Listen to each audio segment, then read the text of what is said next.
2 മാസം മുമ്പായിരുന്നു വർണ്ണശേഷിയുടെ ബർത്ത്ഡേ.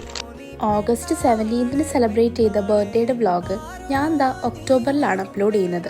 എക്സാംസും ഓണത്തിൻ്റെയൊക്കെ തിരക്കൊക്കെ കാരണം എനിക്കിത് പോസ്റ്റ് ചെയ്യാൻ പറ്റുന്നുണ്ടായിരുന്നില്ല. ഓഗസ്റ്റ് 17 ഒരു സൺഡേ ആയിരുന്നു. അതുകൊണ്ട് നമ്മൾ രാവിലെ എഴുന്നേറ്റ് പള്ളിയിലൊക്കെ പോയതിനു ശേഷം ഈവനിങ് ആണ് വർണ്ണശേഷിയുടെ വീട്ടിലേക്ക് പോയിട്ടുണ്ടായിരുന്നത്. നമ്മൾ ചെന്ന് കുറച്ച് കഴിഞ്ഞപ്പോൾ എല്ലാവരും എത്തി തുടങ്ങി കേട്ടോ. അത് കഴിഞ്ഞപ്പോൾ പിന്നെ അധികം ലേറ്റ് ആക്കിയില്ല, നേരെ കേക്ക് കട്ടിങ്ങിലേക്ക് കടന്നു. എക്സാംസ് ഒക്കെ സ്റ്റാർട്ട് ചെയ്യുന്നതുകൊണ്ട് തന്നെ ഒരുപാട് നമുക്ക് സെലിബ്രേറ്റ് ചെയ്യാനൊന്നും പറ്റിയിട്ടുണ്ടായിരുന്നില്ല.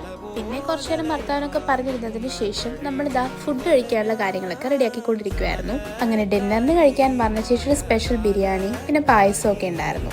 ഫുഡൊക്കെ കഴിച്ചിട്ട് നമ്മളൊരു ഗെയിമിലേക്കാണ് കടന്നത്.